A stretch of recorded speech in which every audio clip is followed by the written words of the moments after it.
Já sabemos hoje que esse império da razão não era mais que o império idealizado pela burguesia, que a justiça eterna tomou corpo na justiça burguesa, que a igualdade seduziu a igualdade burguesa em face da lei, que, como um dos direitos mais essenciais do homem, foi proclamada a propriedade burguesa, que o Estado da razão, o contrato social de Rousseau, pisou e somente podia pisar o terreno da realidade convertido na República Democrática Burguesa.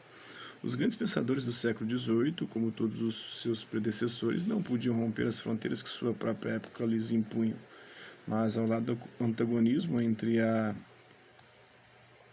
nobreza feudal e a burguesia, que se erigia em representante de todo o resto da sociedade, mantinha-se de pé o antagonismo geral entre exploradores e explorados, entre ricos gozadores e pobres que trabalhavam. E esse fato exatamente é que permitia aos representantes da burguesia arrogar-se a representação não de uma classe determinada, mas de toda a humanidade sofredora.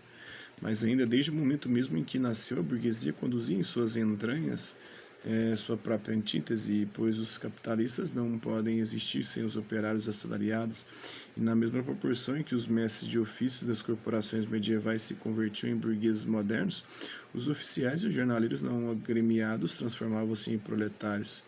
E se, em termos gerais, a burguesia podia arrogar-se o direito de representar em suas lutas com a nobreza, além dos seus interesses e os das diferentes classes trabalhadoras da época, ao lado de todo o grande movimento burguês que se desatava, eclodiam movimentos independentes daquela classe que era o precedente mais ou menos desenvolvido do proletariado moderno.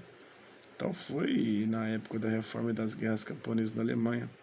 A tendência dos anabatistas de Thomas Munzer na Grande Revolução Inglesa, os Levelers, e na Revolução Francesa, o Babeuf.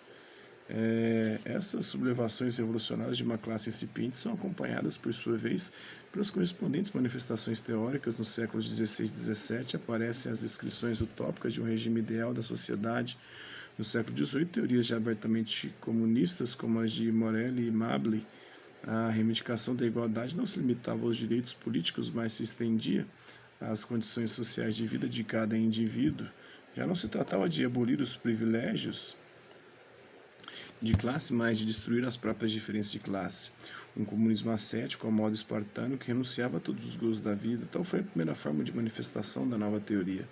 Mais tarde vieram os três grandes utopistas, o Saint-Simon, em que a tendência continua ainda a se firmar até certo ponto, junto à tendência proletária.